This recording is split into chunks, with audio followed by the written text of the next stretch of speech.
അങ്ങനെ അലാവുദ്ദീനും ആ കപട ഇളയപ്പനും കൂടി നഗരത്തിനു പുറത്തേക്ക് നടന്നു.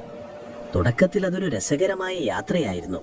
നഗരത്തിന്റെ തിരക്കുകളിൽ നിന്നും ബഹളങ്ങളിൽ നിന്നും മാറി തുറന്ന സ്ഥലങ്ങളിലൂടെ നടക്കുന്നത് അലാവുദ്ദീൻ പുതിയൊരു അനുഭവമായിരുന്നു.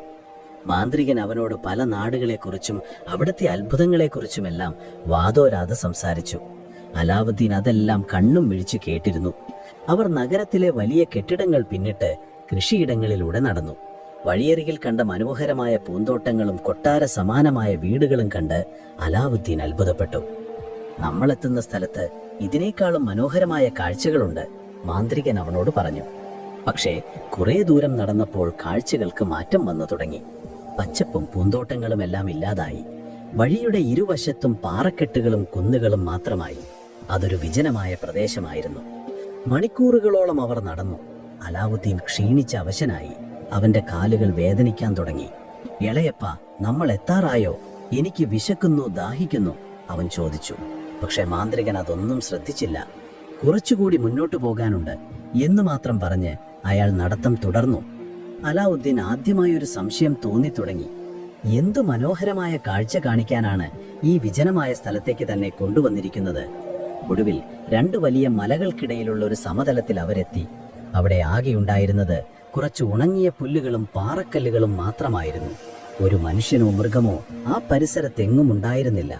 അലാവുദ്ദീൻ ചുറ്റും നോക്കി. ഇവിടെ എന്താണ് കാണാനുള്ളത്? അവൻ സംശയത്തോടെ ചോദിച്ചു. ഇളയപ്പ, ഇതാണോ നിങ്ങൾ പറഞ്ഞ ആ മനോഹരമായ സ്ഥലം? അതുവരെ സൗമ്യമായി ചിരിച്ചുകൊണ്ട് സംസാരിച്ചിരുന്ന ആ മനുഷ്യന്റെ മുഖം പെട്ടെന്ന് മാറി. ആ ചിരി മാഞ്ഞു. കണ്ണുകളിൽ ഒരുതരം ക്രൂരമായ തിളക്കം വന്നു. അയാൾ ഗൗരവത്തോടെ പറഞ്ഞു, അതെ, ഇതാണ് ആ സ്ഥലം. ഇനി ഞാൻ പറയുന്നത് ശ്രദ്ധിച്ചു കേൾക്കണം. പോയി കുറച്ച് ഉണങ്ങിയ വിറകുകൾ പെറുക്കിക്കൊണ്ടുവാ. അയാളുടെ ഭാവമാറ്റം അലാവുദ്ദീനെ ഭയപ്പെടുത്തി. പക്ഷേ എതിർത്തു പറയാൻ അവന് ധൈര്യം വന്നില്ല. അവൻ ചുറ്റു നടന്ന് കുറച്ച് ഉണങ്ങിയ ചുള്ളിക്കമ്പുകൾ ശേഖരിച്ചു കൊണ്ടുവന്നു. മാന്ത്രികൻ ആ വിറകുകൾ ഒന്നിച്ചു കൂട്ടി ഒരു തീകുണ്ടമൊരുക്കി. എന്നിട്ട് തന്റെ മടിശീലയിൽ നിന്ന് ഒരു ചെറിയ പെട്ടിയെടുത്ത് അതിൽ നിന്ന് ഒരു തരം പൊടി പുറത്തെടുത്തു. ആ പൊടി തീയിലേക്ക് വിതറിയതും തീ ആളിക്കത്തുകയും കറുത്ത പുക ആകാശത്തേക്ക് ഉയരുകയും ചെയ്തു. അതോടൊപ്പം അയാൾ അലാവുദ്ദീന് മനസ്സിലാകാത്ത ഭാഷയിൽ എന്തൊക്കെയോ മന്ത്രങ്ങൾ ഉരുവിടാൻ തുടങ്ങി. പെട്ടെന്നാണ് അത് സംഭവിച്ചത്. അവർ നിന്നുകൊണ്ടിരുന്ന ഭൂമി ചെറുതായി ഒന്ന് കുലുങ്ങി. ഒരു ഇടിമുഴക്കം പോലുള്ള ശബ്ദം കേട്ടു. അലാവുദ്ദീൻ ഭയന്ന് നിലവിളിച്ചുകൊണ്ട് പിന്നോട്ട് മാറി. പുകയടങ്ങിയപ്പോൾ അവൻ കണ്ട കാഴ്ച അവനെ ഞെട്ടിക്കുന്നതായിരുന്നു. അവർക്ക് മുന്നിൽ നിലത്ത് ഒരു സമചതുരാകൃതിയിലുള്ള മാർബിൾ കല്ല് പ്രത്യക്ഷപ്പെട്ടിരിക്കുന്നു. അതിന്റെ നടുവിലായി ഒരു പിച്ചള വളയവും പിടിപ്പിച്ചിട്ടുണ്ടായിരുന്നു. അലാവുദ്ദീൻ ഭയം കൊണ്ട് വിറയ്ക്കുകയായിരുന്നു. ഇത് സാധാരണ മനുഷ്യന്റെ പ്രവൃത്തിയല്ലെന്ന് അവന് മനസ്സിലായി. ഈ മനുഷ്യൻ ഒരു ദുർമന്ത്രവാദിയാണ്. തന്നെ എന്തിനോ വേണ്ടി ഉപയോഗിക്കാൻ കൊണ്ടുവന്നതാണ്. അവൻ ഓടി രക്ഷപ്പെടാൻ ശ്രമിച്ചു. പക്ഷെ മാന്ത്രികൻ അവന്റെ കയ്യിൽ കയറി പിടിച്ചു. ആ പിടുത്തം അത്ര ശക്തമായിരുന്നു. ഭയപ്പെടേണ്ട, അയാൾ പറഞ്ഞു. പക്ഷെ ആ വാക്കുകളിൽ സ്നേഹത്തിന്റെ ഒരു കണിക പോലും ഉണ്ടായിരുന്നില്ല. ഈ കല്ലിനടിയിൽ വലിയൊരു നിധി ഒളിപ്പിച്ചു വച്ചിട്ടുണ്ട്. അത് നിനക്ക് വേണ്ടിയുള്ളതാണ്. പക്ഷെ ഞാനീ പറയുന്നത് നീ അതേപോലെ അനുസരിക്കണം. അയാൾ അലാവുദ്ദീനോട് ആ പിച്ചള വളയത്തിൽ പിടിച്ച് കല്ല് ഉയർത്താൻ ആവശ്യപ്പെട്ടു. അലാവുദ്ദീൻ പറഞ്ഞു, എനിക്കിത് ഒറ്റയ്ക്ക് ഉയർത്താൻ കഴിയില്ല. ഇത് വളരെ ഭാരമുള്ളതാണ്. നീ ശ്രമിക്കുക. ഞാൻ പറഞ്ഞ മന്ത്രത്തിന്റെ ശക്തി കൊണ്ട് നിനക്കത് നിഷ്പ്രയാസം ഉയർത്താൻ കഴിയും, മാന്ത്രികൻ ആജ്ഞാപിച്ചു. അലാവുദ്ദീൻ വിറച്ചുകൊണ്ട് ആ വളയത്തിൽ പിടിച്ചു. അത്ഭുതം!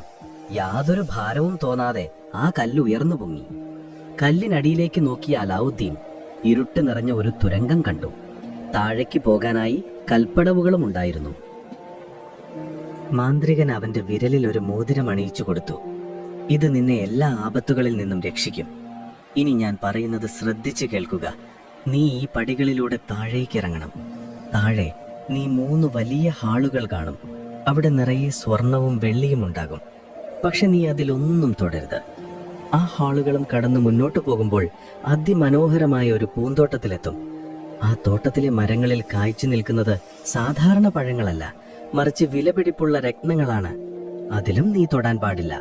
ആ പൂന്തോട്ടവും കടന്നു ചെല്ലുമ്പോൾ ഒരു ഭിത്തിയിൽ ഒരു വിളക്ക് കത്തിക്കൊണ്ടിരിക്കുന്നത് കാണാം.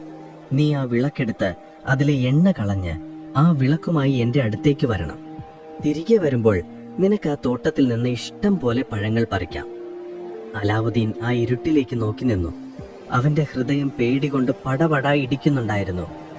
എനിക്ക് പേടിയാകുന്നു, ഞാൻ ഇതിലേക്ക് ഒറ്റയ്ക്ക് പോകില്ല, അവൻ പറഞ്ഞു. അത് കേട്ടതും മാന്ത്രികന്റെ മുഖം ദേഷ്യം കൊണ്ട് ചുവന്നു.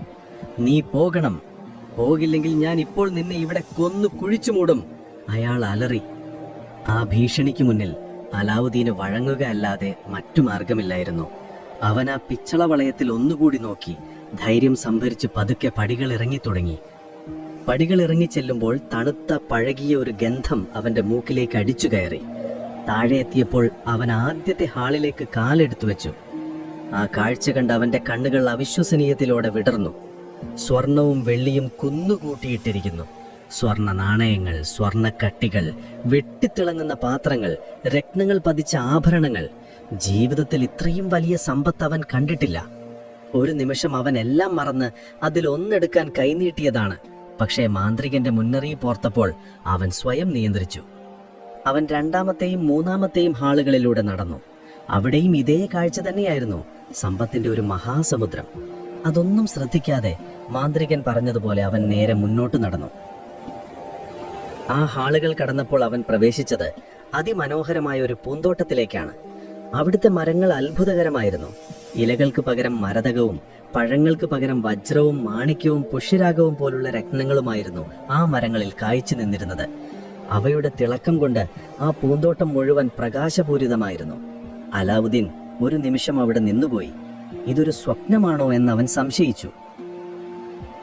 അവൻ ആ പൂന്തോട്ടവും കടന്ന് മുന്നോട്ട് ചെന്നപ്പോൾ ഒരു ചെറിയ ഭിത്തിയിൽ ഒരു കോവിലിൽ എന്ന പോലെ ഒരു പഴയ ചെമ്പ് വിളക്ക് കത്തിക്കൊണ്ടിരിക്കുന്നത് കണ്ടു. ഇത്രയും വലിയ നിധിശേഖരത്തിനും രത്നങ്ങളുടെ പൂന്തോട്ടത്തിനും നടുവിൽ ഒരു വിലയുമില്ലാത്ത പൊടി പിടിച്ച ഒരു സാധാരണ വിളക്ക്. അവൻ അത്ഭുതം തോന്നി. മാന്ത്രികൻ എന്തിനാണ് ഈ പഴയ വിളക്ക്? അവൻ പതുക്കെ ആ വിളക്ക് കയ്യിലെടുത്തു. അതിലെ എണ്ണ നിലത്തൊഴിച്ചു കളഞ്ഞു. എന്നിട്ടത് തന്റെ അരയിൽ തിരുകി.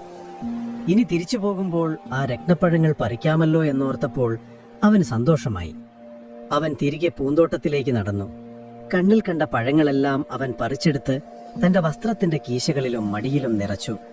ചുവപ്പും നീലയും പച്ചയും നിറങ്ങളിലുള്ള ആ രത്നപ്പഴങ്ങൾ അവന്റെ കയ്യിലിരുന്ന് തിളങ്ങി. ആവശ്യത്തിന് രത്നങ്ങൾ ശേഖരിച്ചു കഴിഞ്ഞപ്പോൾ അവൻ തിരികെ പടികളുടെ അടുത്തേക്ക് നടന്നു. കീശകൾ നിറഞ്ഞതുകൊണ്ട് നടക്കാൻ അവൻ ഇത്തിരി ബുദ്ധിമുട്ടി.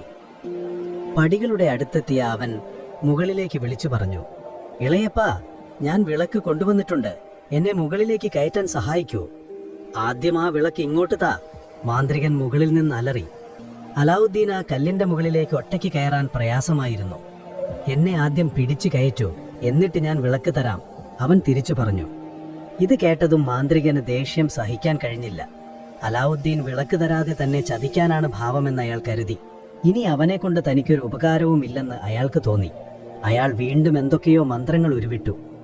ഒരു ഭയാനകമായ ശബ്ദത്തോടെ ആ മാർബിൾ കല്ല് തനിയെ നീങ്ങി പഴയ സ്ഥാനത്ത് വന്ന് പതിച്ചു. ഗുഹയുടെ വാതിലടഞ്ഞു. അലാവുദ്ദീൻ ആ ഇരുട്ടറയിൽ തനിച്ചായി. അവൻ ഭയന്ന് അലറിക്കരഞ്ഞു, ഇളയപ്പാ, എന്നെ രക്ഷിക്കൂ. പക്ഷെ ആരും അവന്റെ വിളി കേട്ടില്ല.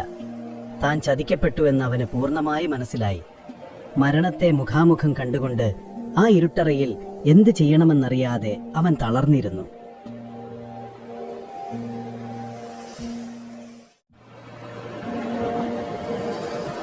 അങ്ങനെ 2 ദിവസങ്ങൾ കടന്നുപോയി. അലാവുദ്ദീൻ ആ ഇരുട്ടിൽ വിശപ്പും ദാഹവും സഹിച്ച് മരണത്തെ കാത്തുകിടന്നു. ആദ്യത്തെ കുറെ മണിക്കൂറുകൾ അവൻ കരഞ്ഞും നിലവിളിച്ചും കഴിച്ചുകൂട്ടി. പിന്നെപ്പോഴോ അവന്റെ കണ്ണുനീർ വറ്റി, ശബ്ദമടഞ്ഞു. താൻ ഇവിടെ കിടന്ന് മരിക്കാൻ പോവുകയാണെന്ന് അവൻ പതിയെ തിരിച്ചറിഞ്ഞു. അവൻ തന്റെ അമ്മയെ ഓർത്തു. താൻ തിരിച്ചു വരാതാവുമ്പോൾ ആ പാവം എന്തു ചെയ്യും? തന്നെ കാത്തിരുന്ന് അവരുടെ ഹൃദയം തകർന്നു പോകുമല്ലോ എന്നോർത്തപ്പോൾ അവന് സഹിക്കാൻ കഴിഞ്ഞില്ല. തന്റെ ദുശ്ശീലങ്ങളും മടിയും കാരണം അച്ഛൻ മരിച്ചു. ഇപ്പോൾ താനും ഇല്ലാതാവുകയാണ്. ആ പാവം അമ്മയ്ക്ക് ഈ ലോകത്ത് ആരുമില്ലാതാവുകയാണല്ലോ എന്ന ചിന്ത അവനെ തളർത്തി. മരണമുറപ്പായ നിമിഷത്തിൽ മനുഷ്യർ ദൈവത്തെ വിളിക്കുമല്ലോ. അലാവുദ്ദീനും അതുതന്നെ ചെയ്തു. അവൻ കൈകൾ കൂപ്പി പ്രാർത്ഥിക്കാൻ തുടങ്ങി. താൻ ചെയ്ത തെറ്റുകൾക്ക് മാപ്പ് ചോദിച്ചു. വിശപ്പും ദാഹവും സഹിക്കവയ്യാതെ അവൻ നിസ്സഹായനായി തന്റെ കൈകൾ കൂട്ടിത്തിരുമി.